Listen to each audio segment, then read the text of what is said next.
क्या विचारधारा श्रेष्ठ है बताओ? सनातन की क्या महानता है? पहला महानता, नारी को भगवान की तरह पूजा जाता है, पहली महानता सनातन की। दूसरा, सनातन ही ऐसा है जो खून बहाने पर विश्वास नहीं करता, अहिंसा ही परमो धर्म की बात करता है, दया धर्म का मूल है, ये बात करता, जहां खून बहाने पर कोई यकीन नहीं करता सनातनी। ये दूसरी विशेषता सनातन की। सनातन की तीसरी विशेषता, सनातनी ही प्रकृति से प्यार करने वाला है। सनातनी ऐसा है, पीपल की, नीम की, वट वृक्ष की, तुलसी की, आंवला की, हर पेड़ की पूजा करता है, पर्वतों की पूजा करता है, नदी की पूजा करता है। अरे सनातन ही ऐसा है कि एक पत्थर का भी सम्मान करता है, उसे भी माथे से लगाता है पत्थर को। बोलो हाँ, क्योंकि इन पत्थरों के कारण हम सबका घर बनता है, इसलिए हम उस पत्थर का भी आदर करते हैं। तो सनातन की श्रेष्ठताएं ये हैं कि सनातनी एक अलग ही खून लेके पैदा होता है, सनातनियों का अलग ही ब्लड है, अलग ही रक्त है।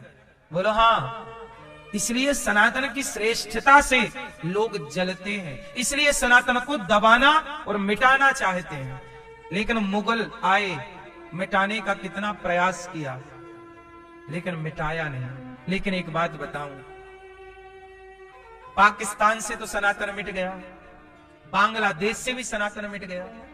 बोलो हाँ, अफगानिस्तान से भी मिट गया। इसका मतलब ये हुआ कि आप सनातनियों को अपने अस्तित्व को बचाए रखने के लिए जागना तो चाहिए। यदि सोते रहे तो पाकिस्तान भी भारत ही था कभी, बांग्लादेश भी भारत ही था कभी, लेकिन अब वहां हिंदू खोजे नहीं मिलते, और है भी तो डरे सहमे हैं। तो कहीं आपका अस्तित्व खतरे में ना हो, इसके लिए हम बता रहे हैं कि आप अपनी संस्कृति, अपने धर्म को जानो और अपने बच्चों को धर्म का पाठ जरूर पढ़ाओ।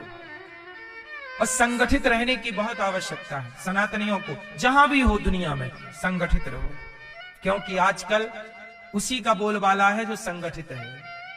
यदि आप बिखर गए तो आप गए, इसलिए संगठित रहना आज की जरूरत है। तो भगवान के अनेक अवतार हुए। देखो, सनातन के रक्षक तो भगवान है। जब जब हो ये धर्म की हानि, वो खुद रक्षक है, पर फिर भी हमारा और आपका भी अपना कुछ कर्तव्य है ही, वो हम पूरा करते रहे।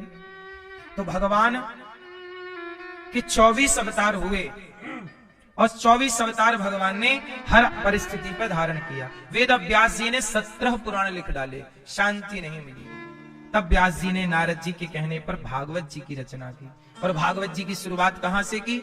महाभारत के युद्ध से। महाभारत का युद्ध हुआ। महाभारत के युद्ध में आपको कुछ सीखने को जरूर मिलेगा। महाभारत की कथाएं बहुत कुछ सिखाती हैं। क्या क्या सिखाती हैं? आओ कुछ शिक्षा हम महाभारत से ग्रहण कर लेते हैं। जो हमारे काम की है हम ग्रहण कर लेते हैं। जो व्यक्ति सीखता है ना, वो व्यक्ति जीतता जरूर है, आगे जरूर बढ़ता है। बात समझ में आई कि नहीं? सीखते रहना चाहिए। हर परिस्थिति में कुछ ना कुछ सीखो। अब महाभारत से क्या सीखा आप लोगों ने? आप बताओ। महाभारत में 2 दल हैं, पांडव और कौरव। इन दोनों दलों के पास अपना अपना धर्म है। पांडवों के पास धर्मराज युधिष्ठिर है और कौरवों के पास विदुर जी है। विदुर जी भी धर्म के अवतार हैं। अब दोनों में अंतर केवल इतना है कि दुर्योधन विदुर जी के हिसाब से नहीं चलता, विदुर जी को अपने हिसाब से चलाना चाहता है। और पांडव धर्मराज युधिष्ठिर के हिसाब से चलते हैं। अच्छा एक बात बताओ, जीतोगे कब? जब धर्म को अपने हिसाब से चलाओगे या धर्म के हिसाब से चलोगे? इसलिए कहता हूं, धर्म को अपने हिसाब से ना चलाओ, धर्म को अपने हिसाब से ना चलाओ, धर्म के हिसाब से चलो, धर्म के हिसाब से चलो। मेरी मां धर्म कभी मेरे हिसाब से नहीं चलता, अनिरुद्धाचार्य को ही धर्म के हिसाब से चलना पड़ेगा। यदि आज ये दास अनिरुद्ध आपके बीच में है तो केवल इसलिए है कि मैं धर्म के हिसाब से चला हूं, धर्म के रास्ते चला हूं। यदि मैं धर्म को अपने हिसाब से चलाऊं या धर्म का रास्ता छोड़ दूं तो मैं आपके सामने कैसे बैठूंगा? अच्छा ये बताओ, राम धर्म के हिसाब से चलते हैं कि रावण धर्म के हिसाब से चलता है? राम तो चलते हैं धर्म के हिसाब से और रावण चाहता है कि धर्म मेरे हिसाब से चले, मैं जैसा कहूं वैसा हो। मैं कहूं कि दिन है तो दिन माना जाए, मैं कहूं कि रात है तो, मैं कहूं कि पराई नारी को चुराना सही है तो सही माना जाएगा। लंका में रावण कहता है कि मेरा धर्म चलेगा, पराई औरत को मैं लाया हूं तो सब लोग कहो कि मैंने ठीक किया, तुम क्यों कहते हो कि गलत किया? रावण को जो समझाने आता, रावण बोलता ये क्यों कह रहे हो कि मैंने गलत किया? मैं रावण हूं, मैं राजा हूं, मैं लंकापति हूं और राजा भगवान होता है, तो मैं जो कह रहा हूं कर रहा हूं वही धर्म है। तो रावण ने धर्म के हिसाब से ना चलकर धर्म को अपने हिसाब से चलाना चाहा, इसलिए रावण का सर्वनाश हो गया। आपसे मेरी इतनी प्रार्थना है कि धर्म को आप लोग अपने हिसाब से ना चलाइएगा। बात समझ में आई कि नहीं? धर्म जैसा है वैसा ही रहेगा और उसके हिसाब से आपको चलना पड़ेगा। बोलो हाँ। नारी का धर्म है पति की सेवा करना, तो नारी को पति की सेवा करनी चाहिए। पुरुष का धर्म है नारी का सम्मान करना, तो नारी का सम्मान करना चाहिए। पुत्र का धर्म है माँ बाप की सेवा करना। एक पत्नी मेरे से बोली, गुरुजी मैं ही क्यों पांव दबाऊं पति के, पति क्यों ना दबाए मेरे? देखो बीमार तुम पड़ जाओ, परेशान हो जाओ, कोई बीमारी है तो पति बिल्कुल तुम्हारी सेवा करेगा। पत्नी की सेवा यदि बिस्तर पे पड़ जाए पत्नी किसी कारणवश, तो उसकी सेवा कौन करेगा? पति करेगा और करता भी है। जरूरत पड़ती है तो पति ही पांव में तेल लगा के तुम्हारे तेल पांव की मालिश करता है, तुम्हारी सेवा भी करता है, तुम्हें बना के भी खिलाता है। तुम्हारे पांव दबाने की जरूरत पड़ती है तो पांव भी दबाता है। लेकिन ये आपातकाल है। ये क्या है? आपातकाल। आपातकाल में पति बिल्कुल सेवा करे पत्नी की, लेकिन तुम बिल्कुल खा पी के चंगा हो कहो ए घनश्याम चल पांव दबा,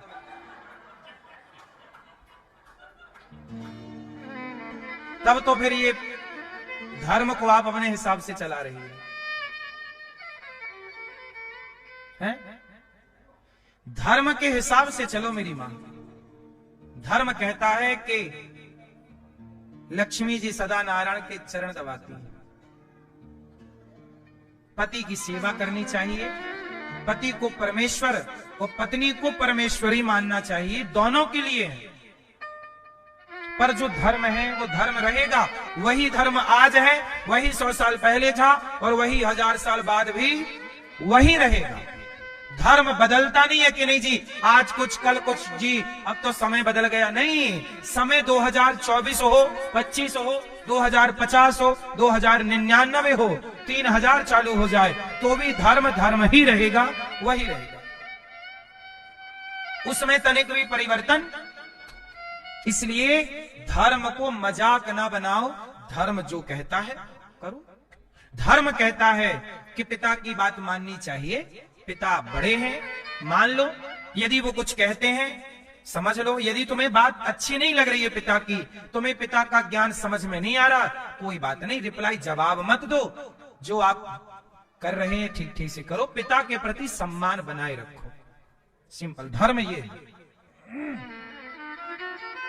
ये नहीं कि तुम्हें पिता की कोई बात अच्छी नहीं लगी, तुम पिता को तुमने गाली दे दी पलट के, ये धर्म नहीं है। सत्य बोलना आज के 100 साल पहले भी धर्म था, सत्य बोलना आज भी धर्म है और 1000 साल बाद भी सत्य बोलना धर्म रहेगा। इसमें कोई परिवर्तन नहीं होगा। हाँ, शास्त्र कहीं कहीं झूठ बोलने की भी इजाजत देते हैं, कहीं कहीं झूठ भी बोलना चाहिए, पर कहां बोलना चाहिए ये समझना चाहिए। अच्छा बताओ, झूठ कहां बोलना चाहिए? ये आप दादाजी बताएंगे, बैठे बैठे, खड़े नहीं होने का। झूठ कहां बोलना चाहिए?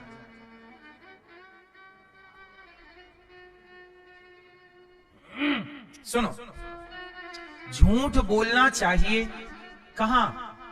भगवान कृष्ण ने कहा धर्मराज युधिष्ठिर से, झूठ बोल दो। भगवान कह रहे हैं, ये हमारे भगवान कह रहे हैं, धर्मराज झूठ बोलो। झूठ क्या बोलो? बोले बोल दो कि अश्वत्थामा मारा गया। बोल दो, बोल दो। गुरु द्रोणाचार्य को खबर मिली कि अश्वत्थामा कौन है? गुरु द्रोणाचार्य जी का बेटा। गुरु द्रोणाचार्य जी के पुत्र का नाम अश्वत्थामा है। अब खबर फैली कि अश्वत्थामा युद्ध में मारा गया, तो गुरु द्रोणाचार्य को विश्वास नहीं हुआ। उन्होंने पूछा धर्मराज युधिष्ठिर से, ए धर्मराज युधिष्ठिर, मैं तेरे पे विश्वास करता हूं, तू कभी झूठ नहीं बोलता, चल बोल, अश्वत्थामा मारा गया कि नहीं? भगवान बोले बोल दो, मारा गया। धर्मराज बोले प्रभु क्या कह रहे हो, झूठ बुलवा रहे हो, आप भगवान हो, झूठ बुलवा रहे हो।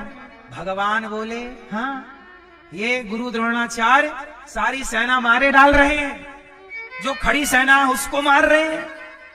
आज ये बड़े गुस्से में हैं, सारी सेना खत्म कर देंगे।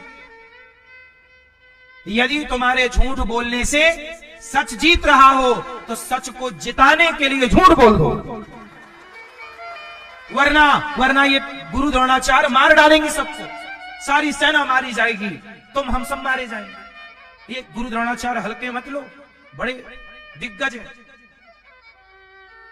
झूठ बोलने से किसे जिताया भगवान ने? सच को। क्यों? क्योंकि गुरु द्रोणाचार्य किसके साथ थे?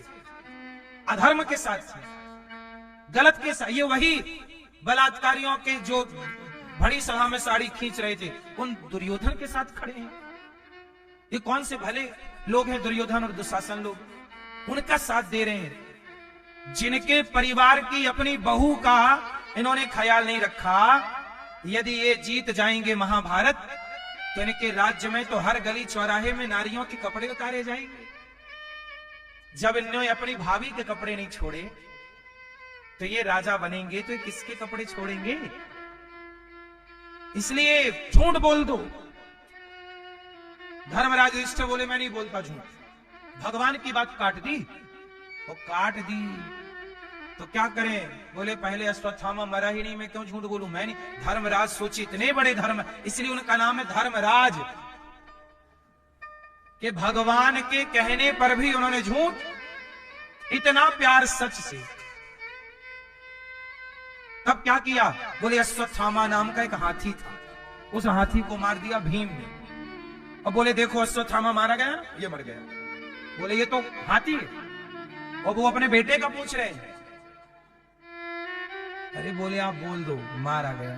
अरे कैसे बोल रहे? तो अच्छा बोल दो कि चलो हाथी ही मारा गया। चलो ठीक है। हाँ गुरुजी बेटा अश्वत्थामा मारा गया। हाँ गुरुजी अश्वत्थामा मारा गया। बाद में बोल रहे हैं नरोबा कुंजरोबा, वो नर मारा गया कि कुंजर मतलब हाथी। और जितना बोला कि भगवान ने शंख बजा दिया। तो ये बात गुरु द्रोणाचार्य जी ने सुनी, नर सुना और कुंजरोबा बजा दिया सर। उन्होंने गुरु द्रोणाचार्य ने धनुष छोड़ दिया। पुत्र का वियोग, पुत्र मारा गया। पुत्र का वियोग हुआ, धृष्टद्युम्न आया और धृष्टद्युम्न ने तलवार निकाली और शोक में डूबे गुरु द्रोणाचार्य जी का सिर काट दिया। गुरु द्रोणाचार्य जी की मृत्यु हो गई। अब ये सारा खेल कैसे हुआ? एक झूठ बोल देने से लाखों निर्दोष सेना की जान भगवान कृष्ण ने बचाई है। भगवान कहते हैं, अच्छा ये बताओ भगवान कृष्ण ने झूठ बोलने का बोला, इसमें भगवान कृष्ण का कोई स्वार्थ था? आपका स्वार्थ ना हो जहां, वहां आप झूठ बोल रहे हैं तो वो झूठ भी सच है, क्योंकि आपके स्वार्थ के लिए नहीं, आपने समाज के स्वार्थ के लिए सच झूठ बोला है। कि मेरे झूठ बोलने से यदि इतने लोग बच रहे हैं तो मैं बोल देता हूं भाई, मेरा अपना स्वार्थ नहीं है। झूठ वहां मत बोलना जहां खुद का लाभ हो, स्वार्थ हो। मेरा अपना कोई स्वार्थ नहीं। समझ में आ रही है कि नहीं? इसलिए धर्म को समझना बहुत कठिन है। कहां सच बोले, कहां झूठ बोले। झूठ बोलना भी धर्म है, पर वो परिस्थिति बताएगी कि कहां बोले। हर जगह नहीं बोला जाए कि चवन्नी के लिए तुमने झूठ बोल दिया भाई साहब, नहीं इतना नहीं इतना। आजकल आदमी रोज झूठ बोल रहा है जरा से स्वार्थ के लिए। ये झूठ गलत है। वहां झूठ जरूर बोलना जहां आपका धर्म संकट में हो, समाज संकट में हो, गौ माता संकट में हो, गाय की रक्षा के लिए आप झूठ बोल रहे हैं, तो आपका वो झूठ सच से भी बड़ा है, क्योंकि आपके झूठ से किसी के प्राणों की, और वो भी निर्दोष प्राण।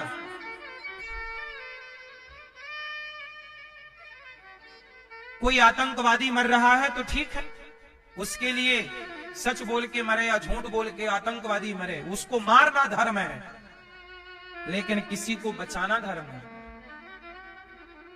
बात समझ में आ रही है कि? तो भगवान श्री कृष्ण है, ये लीला पुरुषोत्तम है, इन्हें समझना सबके बस का नहीं है मेरी मां। महाभारत में धर्मराज युधिष्ठिर ने बोला, अश्वत्थामा मारा गया, धृष्टद्युम्न ने आकर गुरु द्रोणाचार्य जी की गर्दन उड़ा। अच्छा, गुरु द्रोणाचार्य जी की गर्दन क्यों काटी गई? क्योंकि गुरु द्रोणाचार्य जी ने अपने चेले से अंगूठा मांग लिया था, काट के दो। अब ये भी कोई बात है? आप कैसे गुरु हैं कि आपके चेले ने विद्या पढ़ ली तो आपको ईर्ष्या हो गई कि मेरे अर्जुन से आगे ना चला जाए एकलव्य। अरे गुरु के अंदर ये नहीं होना चाहिए कि ये चेला ज्यादा हो गया कि ये कम रह गया। कि गुरु के लिए तो सारे बराबर हो। पर गुरु द्रोणाचार्य जी के अंदर ये दोष था। एकलव्य आगे क्यों निकल गया? मैं अर्जुन को श्रेष्ठ धनुर्धर बनाना चाहता हूं, ये आगे क्यों निकल गया? तू एक काम कर, आगे निकल गया, दक्षिणा में दे मुझे। क्या दे? अंगूठा दे। अब बताइए, ये भी किसी गुरु का काम है? गुरु द्रोणाचार्य जी ने एक चेले से अंगूठा मांग लिया। अब बताओ, इनके ऊपर भी पाप चढ़ गया कि नहीं? पाप लग गया साहब।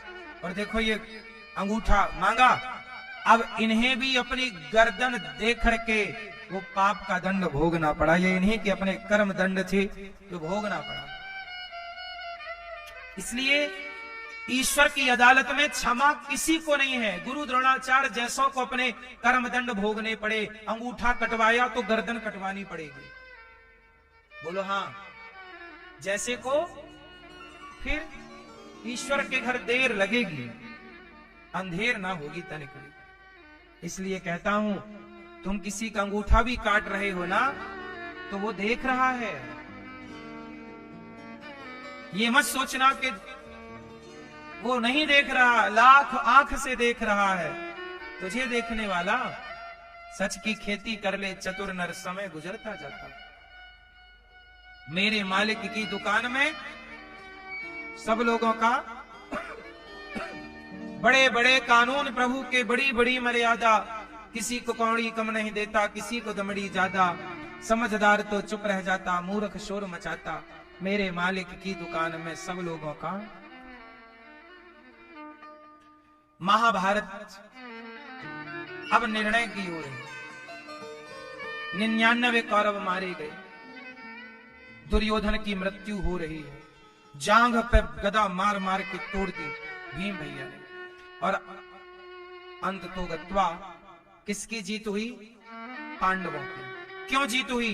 क्योंकि पांडवों के साथी भगवान हैं, और जीत सदा उन्हीं की होगी जिनका साथ भगवान देते हैं। और भगवान सदा सत्य का और धर्म का।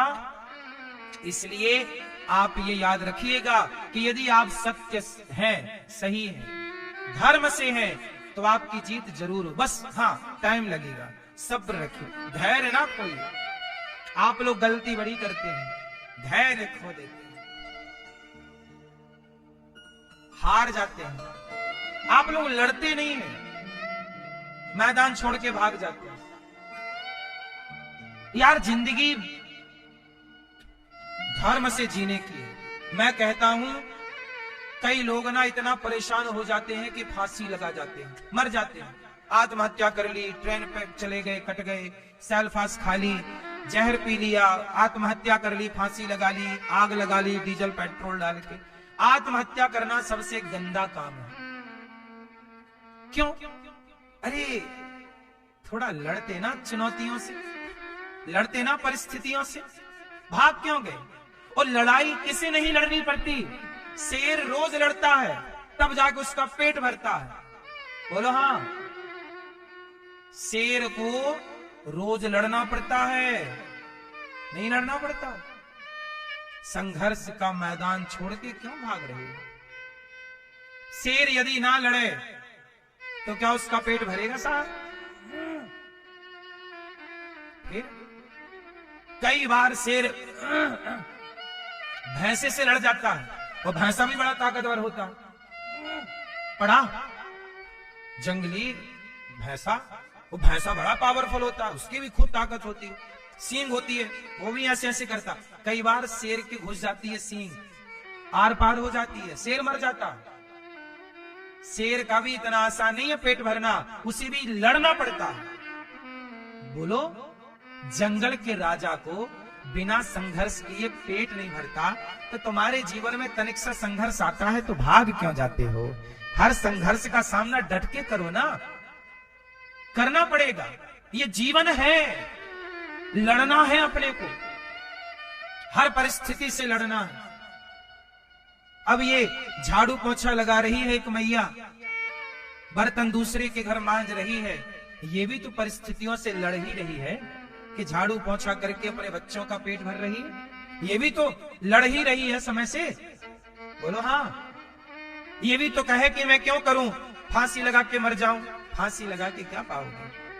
परिस्थिति से वो लड़ रही है, और उस बर्तन मांज कर भी अपने बच्चे को पढ़ा लिखा के योग्य बनाने का सपना देख रही है।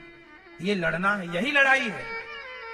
लड़ाई केवल तलवारों से नहीं होती, लड़ाई केवल दुश्मनों से नहीं साहब, समय से भी लड़ना पड़ता है, परिस्थिति और हालातों से भी लड़ना पड़ता है। बोलो हाँ, लड़ना पड़ेगा, इसलिए लड़ना सीखिए। अर्जुन बोले मैं नहीं लड़ता, मेरे सामने गुरु द्रोणाचार्य खड़े हैं, पितामह भीष्म खड़े हैं, मेरा परिवार खड़ा है, मैं किस पे बाण चलाऊं? जिसे मारूंगा वो अपना ही कोई होगा, मैं नहीं मारता। भगवान बोले अर्जुन, लड़ना ही नहीं था तो कुरुक्षेत्र आए क्यों? और यहां आके तुम कह रहे हो मैं लड़ूंगा नहीं। एक बात बताओ, भगवान कृष्ण ने अर्जुन को लड़ना सिखाया कि नहीं? लड़ने की शिक्षा दी कि नहीं? अरे सनातन की मूल शिक्षा, हम किसी से लड़ते नहीं, लेकिन लड़ते नहीं है इसका मतलब ये नहीं कि लड़ना जानते नहीं। साहब लड़ो मत किसी से, पर लड़ना भी जानो। तुमने लड़ने का टैलेंट गवा दिया, इसलिए तुम गुलाम हो गए थे मुगलों के। मुगलों ने तुम्हारे घर में घुस घुस के मारा, तुमसे लड़ना नहीं आता था,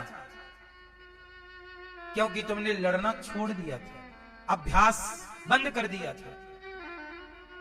भगवान कृष्ण कह रहे हैं लड़ो, उठा गांडीव।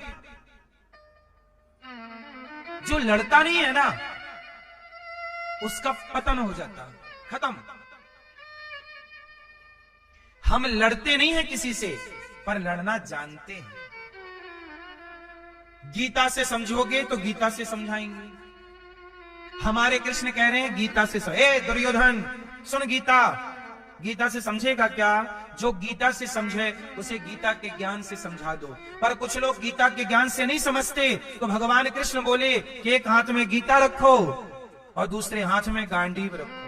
जो गीता से समझे गीता से समझाओ, जो गांडीव से समझे उसे गांडीव से समझाओ। दोनों की भाषा आपको आनी चाहिए। कल कौन सी परिस्थिति आपके आगे खड़ी हो जाए आप नहीं जानते। गीता वाली परिस्थिति आएगी तो आप गीता से समझा देना, और गांडीव वाली आएगी तो आपको गांडीव चलाना तब आएगा जब आप अभ्यास करो। इसलिए कहता हूं कि आप लोग अपनी बेटियों को झांसी की रानी बनाओ। अच्छा ये बताओ, झांसी की रानी को कौन कौन जानता है? ए भैया आप नहीं जानते? पीछे वाले एक भैया हाथ नहीं उठा रहे। हाँ बड़ी देर लगी साहब। सुनो, झांसी की रानी को जानते हो? खूब लड़ी मर्दानी वो तो सिंहासन हिल उठे राजवंशों ने, भ्रगुटी तानी थी, बूढ़े भारत में भी आई फिर से नहीं। क्या लिखा है? बूढ़े भारत में भी आई। ये बूढ़ा भारत क्या होता है? इस पंक्ति का जरा अर्थ करियो। बूढ़े भारत में भी आई फिर से नई जवानी। ये बूढ़ा भारत क्या होता है बताओ? झांसी की रानी उस समय पे थी जब भारत के लोगों ने लड़ना भुला दिया था।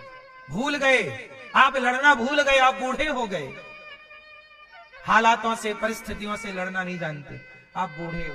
लेकिन वो झांसी की रानी खूब लड़ी मर्दानी, खूब लड़ी मर्दानी। क्यों बोला? मर्दों की तरह लड़ी। क्यों लड़ी? क्योंकि उस समय के मर्द लड़ना नहीं जानते थे। उस जमाने के मर्द लड़ना नहीं जानते थे। मर्दों ने लड़ना भुला दिया था, तलवारें भूल गए थे मर्द। तब वो नारी आई, वो कहा खूब लड़ी मर्दानी, मर्दों की तरह लड़ी। जब वो लड़ रही थी तब सवाल तो खड़ा होगा कि जब नारी मर्दों की तरह लड़ रही थी तब मर्द क्या कर रहे थे? तब कुछ मर्द अंग्रेजों से हाथ मिला रहे थे। तब कुछ मर्द अंग्रेजों से हाथ मिला रहे थे। थोड़ा तुम हमें दे देना, हम गुप्त पता तुम्हें दे रहे हैं। हाँ या ना? खूब लड़ी मर्दानी वो तो झांसी वाली। लड़ी। क्यों लड़ी? क्योंकि लड़ना उस समय की मांग थी। वो तो अच्छा था कि वो लड़ना जानती थी तो लड़ी। तुम तो लड़ना नहीं जानती हो। क्या लड़ोगी मेरी मां? क्या लड़ेगी तुम्हारी बेटी? इसलिए कहता हूं अपनी बेटियों को डॉक्टर इंजीनियर बनाना, पर झांसी की रानी जरूर बनाना। हालातों से लड़ने वाली जरूर बनाना, परिस्थितियों से लड़ने वाली। कल कौन सी परिस्थिति आए उस लड़की के आगे, कहीं उसका बलात्कार ना हो जाए। झांसी की रानी का भी बलात्कार करने अंग्रेज आए, उसके घोड़े को गोली मार दी, घेर लिया जंगल में। तब एक साधु की कुटिया की घास उठा के ऊपर डालकर आग लगा ली। साधु बोले, ए लड़की क्या कर रही है? आत्महत्या करना पाप है, क्यों मर रही है? पाप लगेगा। झांसी की रानी बोली, महाराज मैं आत्महत्या नहीं कर रही हूं। क्या कर रही है? तो बोले, मैं चरित्र की रक्षा कर रही हूं। यदि जब तक मेरी तलवार में और मेरे घोड़े में दम थी, मैं अंग्रेजों से लड़ी। अब मेरे घोड़े को गोली लग गई और मैं दुश्मन से घिर चुकी हूं। यदि मैं जिंदा हाथ लग गई दुश्मनों के, मेरा शरीर नोच नोच के गिद्धों की तरह खा जाएंगे। इसलिए जब तक जिंदा थी राष्ट्र के लिए लड़ती रही। अब तो मैं अपने चरित्र की रक्षा करने जा रही हूं, ताकि मेरा शरीर कोई परपुरुष स्पर्श ना कर ले। ये भारत की नारी है। खूब लड़ी मर्दानी वो तो। तुमने विसार दिए इतिहास के पन्ने और बना दिया तुमने अपनी बेटियों को बिल्कुल जूजू, कमजोर बना दिया। आज के माँ बाप अपनी बेटियों को कमजोर बना रहे हैं। आज के माँ बाप अपने बच्चों को कमजोर बना रहे हैं हालातों से। अच्छा ये बताओ, परिस्थितियां कल कैसी निर्मित हो जाए? कोई लड़की का बलात्कार हो जाता है, क्यों हो जाता है? वो लड़की यदि लड़ना जानती, आत्मरक्षा करना जानती तो दो चार से तो लड़ लेती। क्या आत्मरक्षा नहीं सिखानी चाहिए? बोलो मेरी मां। फिर क्या ये शिक्षा नहीं है? क्या आप इसे शिक्षा नहीं मानते? फिर दुर्गा की पूजा करते हो आप नवरात्रि में, क्या दुर्गा के हाथ में तलवार नहीं है? तुम कैसी दुर्गा चाहते हो? बिना तलवार वाली? पिज्जा बर्गर चाउमीन लिए रहे हाथ में? कौन सी दुर्गा चाहती हो? सारे काम माला जपने से ना होंगे। माला जपने से काम होता तो भगवान कृष्ण अर्जुन को कहते कि ये माला पकड़ और जप कृष्ण कृष्ण कृष्ण। नहीं, ये धर्म युद्ध है, यहां पे माला नहीं, भाला चला, भाला से काम होगा। शिक्षा सनातन में दोनों की है, माला की और यदि धर्मराज युधिष्ठिर को भाला उठाना पड़ा, गीता सुनने वाले अर्जुन को गांडीव उठाना पड़ा, तो प्रश्न आपसे जरूर होगा कि आपकी तैयारी कितनी है समय से लड़ने की, परिस्थितियों से लड़ने की।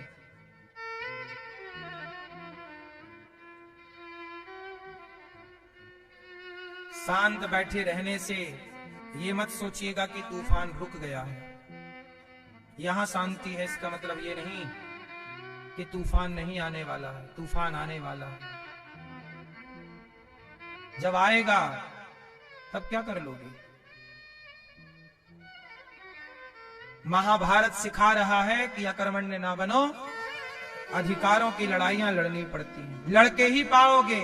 राम को लड़ना पड़ा, राम भगवान है, तुम्हारे भगवान को लड़ना पड़ा। राम जंगल गए, मुकुट लेकर नहीं गए, राम जंगल गए, सेना लेकर नहीं गए, राम जंगल गए तो वहां पे सोना चांदी हीरा मोती लेकर नहीं गए, राम जंगल गए तो धनुष बाण लेकर के गए। राम के हाथ में क्या है?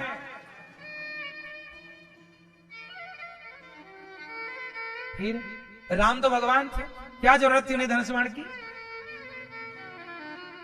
बातों से नहीं मानते कुछ लोग, लातों से ही मानते हैं। सनातनियों, कैसे समझाएं तुम्हें हम? इसी कायरता के कारण कश्मीर से हिंदुओं को भागना पड़ा था। बोलो हाँ, क्यों भागना पड़ा? क्योंकि तुमने गीता तो पढ़नी शुरू कर दी, पर गांडीव चलाना छोड़ दिया। परिणाम तुम्हारी आंखों के सामने है, फिर भी तुम ना देख के समझो, तो फिर दोष मत देना कि हमसे किसी ने कहा ही नहीं, हम कह तो रहे। भगवान श्री कृष्ण ने, अच्छा जीत पांडवों की हुई क्यों? क्योंकि भगवान कृष्ण सामने। अच्छा ये बात बताओ, अर्जुन कहाँ है? आगे के पीछे? अर्जुन है पीछे और श्री कृष्ण है आगे। जहां भगवान आगे होते हैं, जो व्यक्ति अपने से आगे भगवान को रखता है वही जीतता है। इसलिए अपने को पीछे रखिए और भगवान को। अच्छा भगवान कौन है और आप कौन है? लिखो 10, लिखो 10। 10 लिखोगे तो 1 कहां जाएगा? आगे, और 0 कहां जाएगा? पीछे। 1 है कृष्ण, 0 है हम। 0 की शोभा अंक के पीछे होती है। आप यदि कृष्ण के पीछे हैं, भगवान के पीछे हैं, तो 0 भी 10 गुना है। और 0 यदि संख्या के आगे चला जाए तो 0 ही रहेगा। ऐसे ही मेरी माँ, आप 0 हैं, मैं 0 हूं, हम सब शून्य हैं, अंक तो भगवान है। सदा भगवान के पीछे रहना चाहिए, तब संख्या 10 गुना, परिवार 10 गुना, व्यापार 10 गुना बढ़ता है। राम नाम एक अंक है, बाकी साधन शून। राम रहे 10 गुण है, राम बिना सब शून। राम रहे 10 गुण है और राम बिना सब शून्य है। इसलिए अर्जुन जीत गए, क्योंकि कृष्ण उनके साथ है। इसलिए जीत उसी की होती है जिनका साथ भगवान देते हैं, और भगवान सदा धर्म और सत्य का साथ देते हैं। इसलिए परिस्थितियां कैसी भी हो, धर्म और सत्य ना छोड़िएगा। अच्छा यहां पे मैं एक बात, थोड़ा सा मैं करेक्शन करूंगा। अच्छा एक बात बताओ, मैं तो धर्म से हूं, मैं सत्य से चल रहा हूं, पर सामने वाला अधर्म किए जा रहा है, तो अधर्मी के साथ मैं धर्म से चलता रहूं कि मैं भी अधर्म करूं? आप लोग बताइए, आप बताइए भैया। अच्छा गुलाबी भैया के बगल में बैठे भैया, आप बताओ। हैं? सामने वाला अधर्म किए जा रहा है और मैं धर्म से चल रहा हूं, तो मुझे उसकी तरह अधर्म ले लेना चाहिए, आचरण अधर्म का, कि धर्म से चलना चाहिए? बोलो जोर से। धर्म से? अधर्म? धर्म से। क्यों? आप बताओ दादाजी। हाँ दादाजी समझ गए, ये भैया लोग अभी भी नहीं समझ पाए। हमारे देश में हमारे हिंदू राजा क्यों मारे गए? क्योंकि हिंदू राजा युद्ध करते थे धर्म से, और मुगल आते थे रात को मार के चले जाते थे, सोते हुए मार देते थे। और तुम धर्म का पाठ पढ़ते रहो, लो गुलाम हो गया देश। अरे जब सामने वाला अधर्मी है, इसलिए तो गुरु द्रोणाचार्य को अधर्म से मारा, झूठ बोल के मारा, अधर्म से मारा, क्योंकि ये धर्म से कब चले हैं? भरी सभा में द्रौपदी के कपड़े उतारना धर्म था? फिर दुर्योधन की हत्या भी अधर्म से हुई। अच्छा, कर्ण की हत्या भी अधर्म से हुई। कर्ण का पहिया रथ का नीचे धस गया और वो उतारने गया, भगवान ने अर्जुन बाण मार। अर्जुन बोला प्रभु ये तो अधर्म है। भगवान बोले ये अधर्म है। तो द्रौपदी के कपड़े उतर रहे थे, तब ये हंस रहा था कर्ण, तब वो धर्म था? ये कह रहा था तेरे 5 पति हैं, छठा मुझे बना ले, क्या ये धर्म था? जब इन्होंने धर्म नहीं किया तो इनके लिए धर्म कैसा? मार। अधर्मी को सुन लेना, अधर्मी को अधर्म से मारना ही धर्म है। जैसे को इनके सामने धर्म कहां? धर्मात्मा के सामने धर्म। धर्म वाले के साथ धर्म और अधर्म वाले के साथ यही धर्म। भैया जब तुम धर्म की भाषा जानते ही नहीं तो हम तुमसे धर्म की युद्ध की बात कैसे करें बताओ? तुम धर्म समझते ही नहीं। जब तुम धर्म जानते नहीं, समझते नहीं, तो हम धर्म क्या समझाएं तुम्हें? क्यों मेरी मां? जो सामने धर्म समझता है उसके लिए धर्म है। तू धर्म से तो मैं भी धर्म से, तू अधर्म से। अच्छा, महाभारत में अधर्म की शुरुआत किसने की? पांडवों ने कि कौरवों ने? कौरवों ने। कहां से? अभिमन्यु को मार डाला।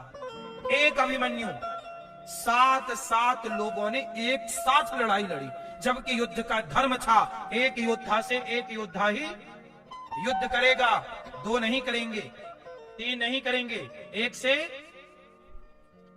तो एक योद्धा से जब एक योद्धा युद्ध करेगा, ये नियम था, ये धर्म था, तो एक अभिमन्यु से 7 लोग क्यों लड़े? अधर्म किया। निशस्त्र अभिमन्यु पर शस्त्र क्यों चलाए? ये अधर्म था। जब आपने सारा अधर्म किया है, जब आपने सारे धर्म की मर्यादा लांघ ली, तोड़ दी, तो अब उम्मीद मत करना कि हमारे साथ धर्म हो। कर्ण बोले अर्जुन मैं रथ के नीचे हूं, ये धर्म है? भगवान कृष्ण बोले वाह कर्ण, अभिमन्यु को तो तुमने भी मारा था, क्या वो धर्म था? तुम्हें तो पता था कि तुम्हारा भतीजा है, तुम्हारे अंदर तनिक दया ना आई? 20 साल के छोरे को तुम लोग ऐसे मार रहे थे जैसे गाजर मूली काट रहे हो। एक से एक लड़ते तो जानते कि तुम लोग वीर थे, 7 लड़के मारे, धर्म था। और अब तुम्हारा पहिया जमीन में घुस गया तो बोल रहे हो कि धर्म है? मार अर्जुन। भगवान कृष्ण बोले मार। मारा कर्ण को। कर्ण जैसे दानवीर का आज बाण लगते ही धराशायी हो गए। ये महाभारत समझे होते भारत के वो प्राचीन राजा तो मुगलों से हारते ना। ये रणनीति है, ये युद्ध नीति है। पाकिस्तान ने धर्म पूछ के मारा कि नहीं अभी हमारे भारतीयों को? तेरा क्या नाम है? हिंदू है, ठा कर दिया, मार दिया। तब हमारे देश की सेना ने रात से स्ट्राइक शुरू कर दी और शुरू हो गया युद्ध, सिंदूर ऑपरेशन। पाकिस्तान का एक पत्रकार बोला हिंदुस्तान ने रात को हमला किया, रात को। अधर्मियों के लिए क्या दिन और क्या रात, तुम्हें तो मारना ही धर्म। तुम अधर्मियों ने निर्बल पर गोली चलाई। निर्बल जो बेचारा घूमने फिरने आया था, बच्चों के साथ समय बिताने आया, उसको तुमने, निर्बल था, उसके हाथ में कुछ नहीं था, खाली हाथ थे, तुमने उसको गोली मार दी, क्या वो धर्म था? तो तुम्हें हमने युद्ध शुरू किया ऑपरेशन सिंदूर, तो तुमसे पूछ के करते भैया हम शुरू करें ऑपरेशन सिंदूर?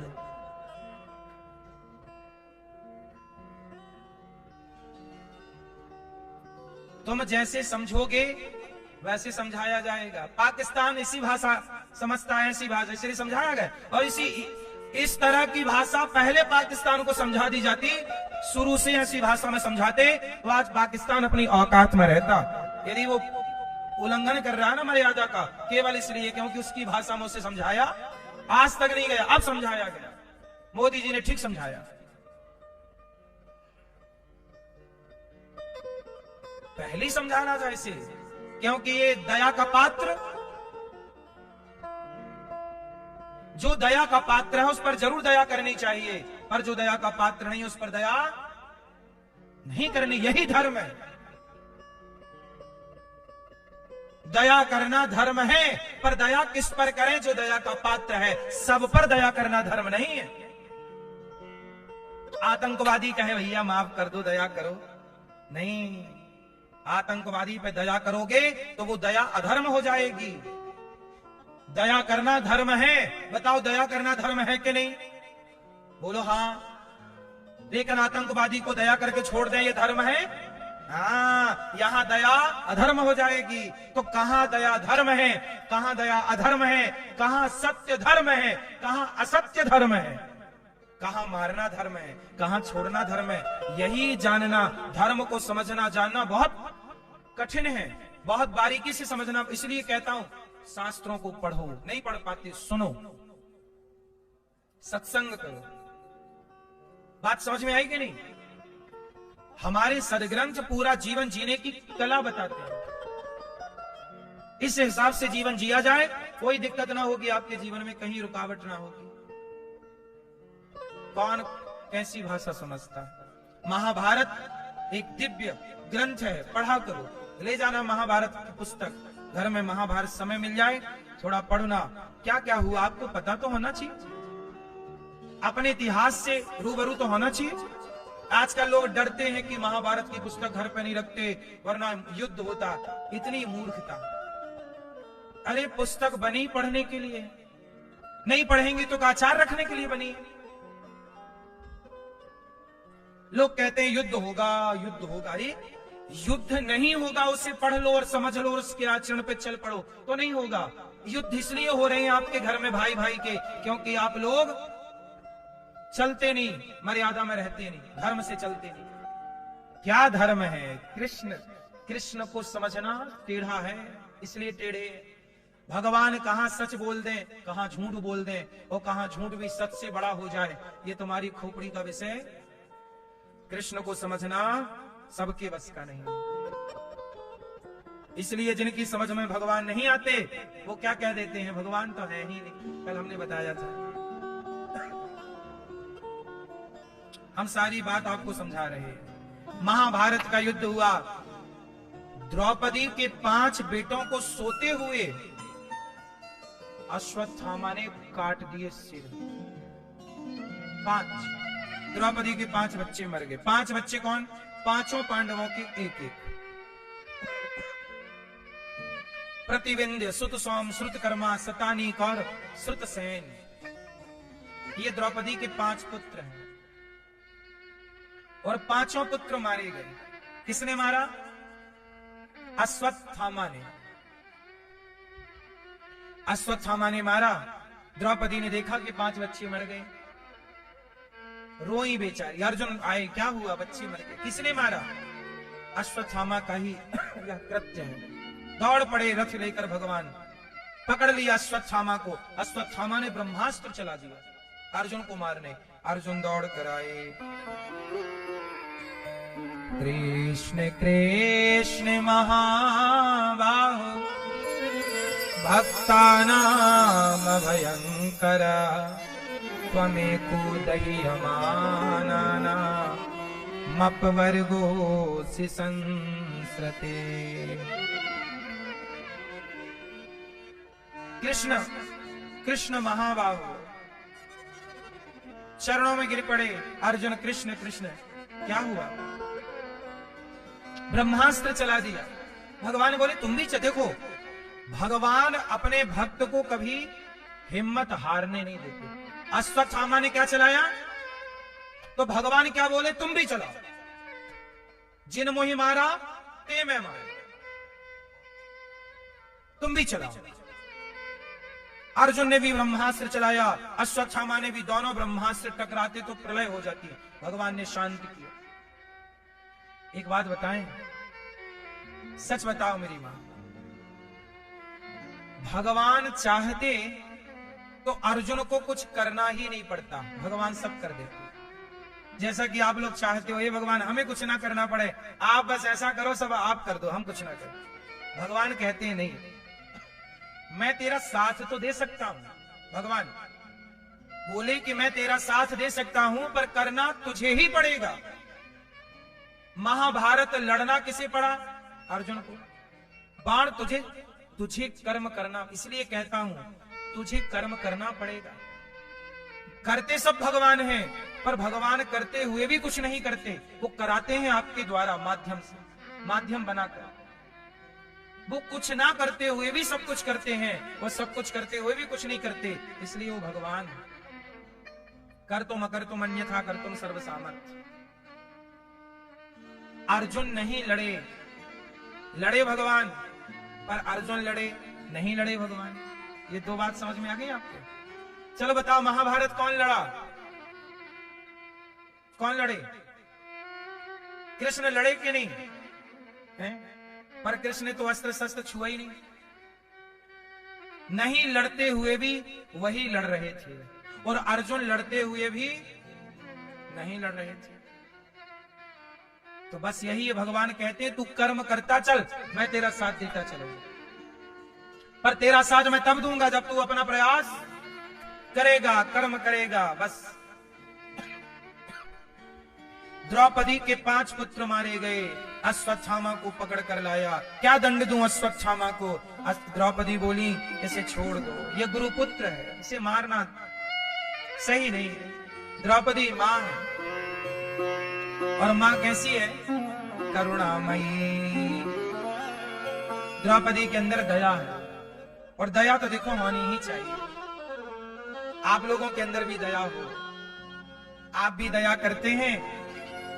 एक मैया आई, बोले गुरुजी हम वृद्ध माओं को भोजन कराएंगे। हमने कहा मैया आपके अंदर कितनी दया है कि आपने किसी का पेट भरने का सोचा। गौरी गोपाल आश्रम में जो वृद्ध माएं रहती हैं, उनका पेट आप नहीं भरेंगे, सहयोग आप नहीं करेंगे, कौन करेगा? दया है तब आप किसी का पेट भरते हैं। संतों को भोजन यहाँ जो चलता है अखंड। कल एक बाबूजी आए, बोले कि महाराज जी हम संतों को भोजन बंटवाना चाहते हैं। हमने कहा वाह, भगवान ने कितनी अच्छी प्रेरणा दी आपको कि आप संतों की सेवा करने के लिए आए हैं। इतना बड़ा पुण्य आपसे भगवान कराना चाहते हैं। अन्नदान से बड़ा क्या पुण्य है? दया उन्हीं के अंदर है जो किसी को 2 रोटी देना चाहते हैं। इसलिए कोशिश करिएगा कि आप भी यदि देने की सामर्थ्य रखते हैं तो गौरी गोपाल आश्रम में वृद्ध माओं के लिए जो बन पड़े अन्नदान जरूर कीजिएगा। मां